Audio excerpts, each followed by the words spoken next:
Strike averted at regional airline Liat. And in sport, West Indies head coach says smarter cricket is needed to beat Pakistan. I'm Ricardo Roberts and this is Caribbean in 10 for Wednesday, April 5. I'll be back with the details after the break. My real name is Beyonce. He's a country girl to the core. I'm from Dunverston, St. Thomas. Yeah. When the rain fall, I can't go to a place the water bridge cut off. So why the hell you come home to your one, yeah? You just won't tell the truth, boy. So mind control. A lot of people tell me they may have man problems because of the song, but it's not necessarily man problem. It's about, taking the different things that I've seen in life, of course, relationships included.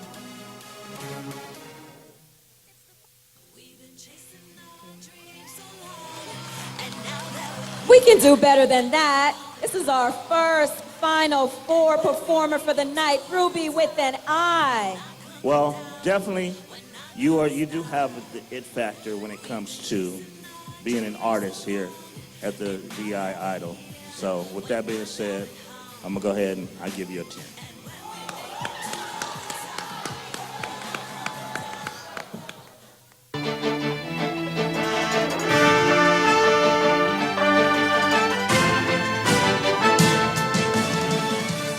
Industrial action at regional airline Liat has been averted after a meeting between shareholder governments, management and employees reached an agreement on a pay dispute. The Barbados discussion centered on a move by the Antigua-based carrier to implement a late payment schedule to its employees, which is likely to continue for the next 5 months. The unions representing the workers had threatened industrial action if the company went ahead with its deferrals. But the chairman of the shareholder governments, St. Vincent Prime Minister Ralph Gonsalves, said a settlement has been reached and the payments are being processed. He said, however, that while the issue of salaries is an important one, there are several other concerns that need to be addressed.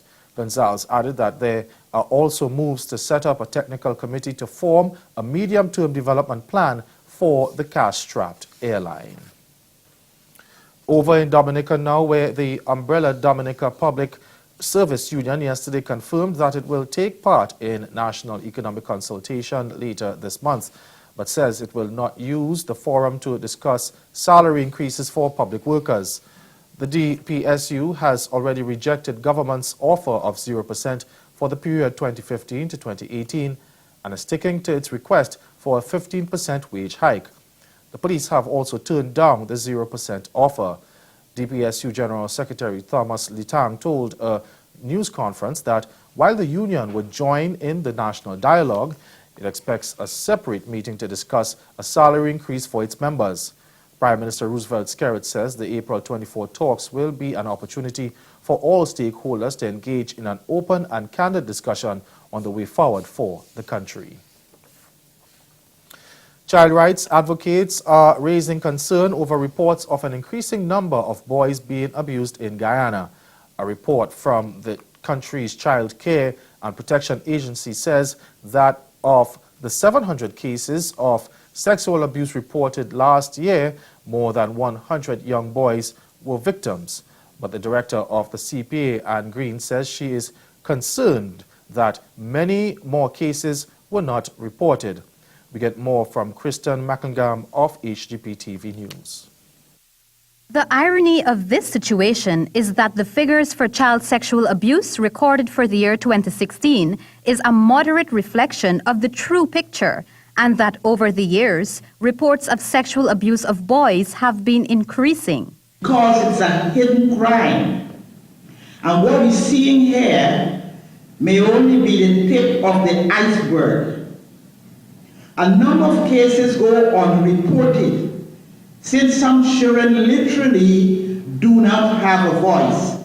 They're too young to report abuse, and in many cases, they are reluctant to tell on the perpetrator, who is worse off than someone they trust and love.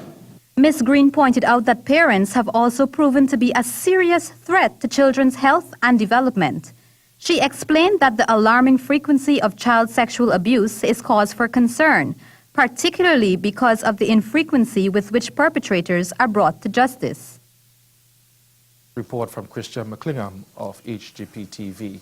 The St. Vincent and the Grenadines government says it will pass legislation outlawing the killing of orcas or killer whales after fishermen killed 2 of the marine mammals in the presence of whale-watching tourists last week. The whales were among a pod of 4 and were killed while some 40 cruise ship passengers looked on during a whale and dolphin watching tour with a local tour operator. Thompson Cruises are the owners of the cruise ship Twi Discovery, the ship on which the tourists arrived, and they have since cancelled all of their whale and dolphin watch bookings with the local tour operator Fantasy Tours. This brings to 6 the number of killer whales that have been killed in St. Vincent since July 2015. Prime Minister Ralph Gonsalves told a radio program that the law to be introduced by his government will be in keeping with an international ban that the country signed years ago. Stay with us. Your Midday Sport is next. Grow your business or promote your event through the services offered by the Caribbean Media Corporation and CaribVision. Our distribution provides a platform on cable, terrestrial television, and websites. We cover carnivals and events from across the region. We can bring your event live and alive to the world. For music makers, program producers, businesses, we can expand your reach to in excess of 2 million households daily. Our other services include news updates to enhance your media products, studio space for program and development. We can facilitate the launch of new products and services and training. Contact us and we will help you unleash your creative ability, develop products and services, and provide the medium to watch them grow. Contact Loretta Skeet at cmccaribbean.com or call her 1-246-467-1044 or 1-246-253-3889. Call and book your carnival or event today.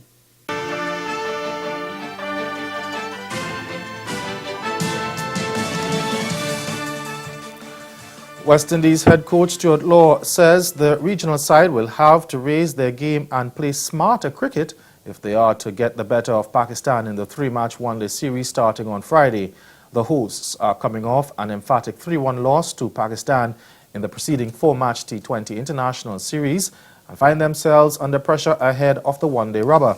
Now, Law said it was important West Indies did not attempt to simply use brute force in the upcoming rubber, especially bearing in mind the venue.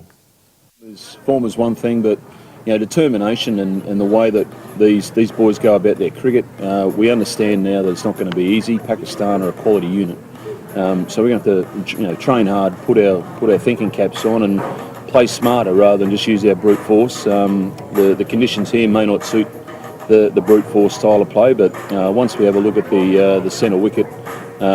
And we can then go about accordingly, training accordingly, working out strategies and going forward that way. West Indies have made 2 changes to the 13-man squad that suffered a 3-0 whitewash to England last month, bringing in Chadwick Walton and Miguel Cummins for Carlos and Craig Brathwaite. And of course, Law said he expected the new additions to the squad to display their skills throughout the series.